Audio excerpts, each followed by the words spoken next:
Assalamualaikum warahmatullahi wabarakatuh.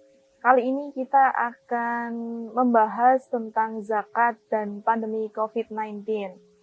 Baik, pembahasan zakat sangat menarik kita bicarakan lebih lanjut karena kita tahu pertama berdasarkan World Giving Index, jadi hasil surveinya menunjukkan bahwa Indonesia itu warganya paling dermawan sedunia.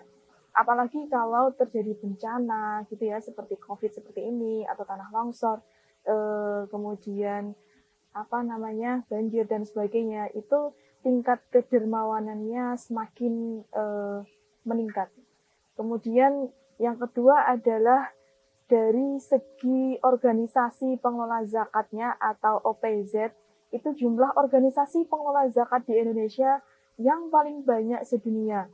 Jumlahnya lebih dari 500 organisasi pengelola zakat atau amil zakat. Kemudian yang ketiga adalah potensi zakat di Indonesia. Potensi zakat di Indonesia pada 2021 itu lebih dari 300 triliun, meskipun kenyataannya baru kurang lebih 21%-nya yang terkumpul. Nah, di tengah pandemi COVID, itu zakat mendapatkan sorotan dunia, gitu ya, karena zakat sangat menarik, itu sangat bisa berperan dalam pemulihan ekonomi dari dampak COVID-19. Mungkin juga dari zakat bisa masuk ke sektor kesehatan akibat dampak COVID, bisa masuk ke sektor pendidikan juga. Nah, untuk itu suatu conference atau international conference gitu yang bernama World Zakat Forum yang pada 2020 itu tuan rumahnya adalah Indonesia. Nah, ada 12 negara sebenarnya yang bergabung pada World Zakat Forum ini, meskipun yang hadir lebih dari itu.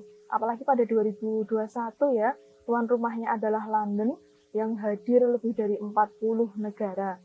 Di antaranya adalah tentu saja Indonesia dengan Lembaga Amil Zakat Nasional yang bernama Bajnas, Badan Amil Zakat Nasional.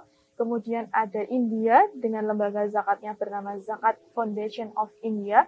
Kemudian ada Kuwait yang bernama Zakat House Kuwait. Kemudian ada United Kingdom. United Kingdom memiliki amil zakat yang bernama National Zakat Foundation United Kingdom. Nah, kemudian kita berbicara zakat dan pandemi itu sangat berkaitan dengan inovasi.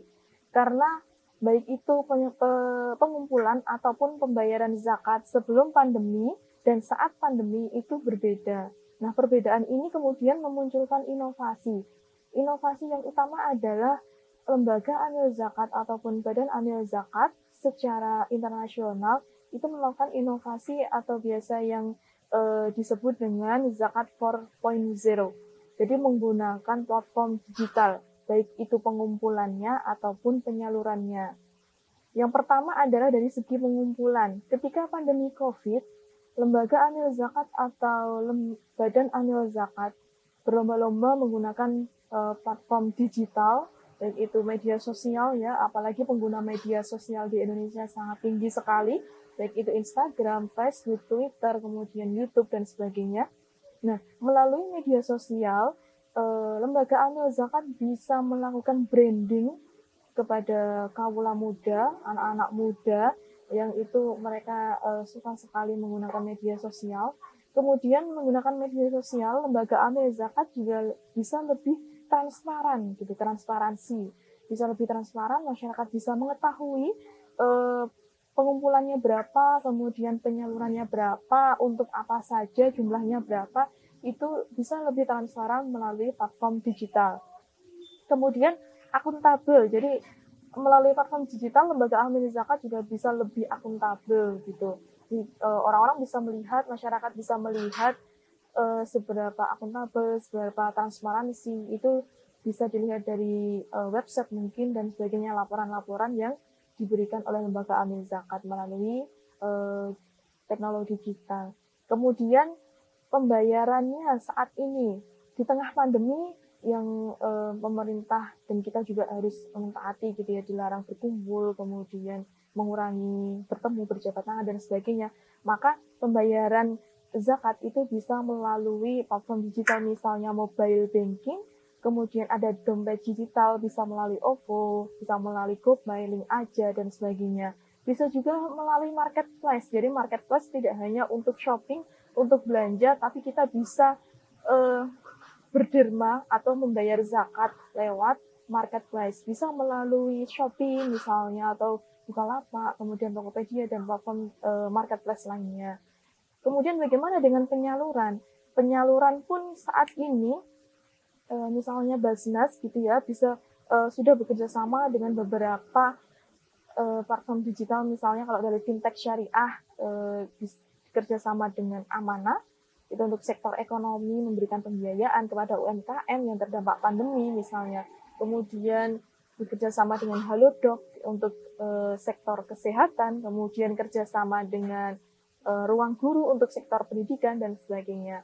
Nah, dengan demikian kita bisa menarik kesimpulan bahwa baik itu pengumpulan ataupun penyalurannya, dua-duanya sudah melalui platform digital. Kemudian aktivitas penyaluran zakat selama pandemi secara garis besarnya untuk Basnas itu dibagi menjadi 3 klaster ya. Klaster pertama yang berkaitan langsung dengan para korban atau pasien COVID-19, yaitu pertama memberikan pendampingan pada pasien COVID, kemudian memberikan ventilator, kemudian ambulans, rapid test, dan sampai bantuan pemulasaran jenazah COVID-19. Selanjutnya klaster kedua sifatnya lebih ke pencegahan, tidak hanya pada pasien. Yang pertama, klaster pertama kepada pasien, yang kedua adalah pencegahan pada masyarakat umum, misalnya memberikan masker, hand sanitizer, disinfektan, kemudian juga memberikan APD lengkap kepada para nakes, dan selanjutnya juga menyalurkan suplemen atau vitamin bagi masyarakat luas. Klaster yang ketiga adalah klaster yang sifatnya lebih luas lagi untuk masyarakat luas, baik itu bantuan berupa pangan, kemudian bantuan langsung baik itu tunai ataupun non tunai, lebih khususnya bagi UMKM yang pada saat COVID itu banyak sekali yang terdampak, dan gulung tikar itu bantuannya tunai berupa modal dan juga non tunai pendampingan, monitoring, dan sebagainya. Baik, saya kira untuk kali ini cukup sekian. Terima kasih, tetap semangat dan tetap produktif di tengah pandemi. Salam filantropi. Wassalamualaikum warahmatullahi wabarakatuh.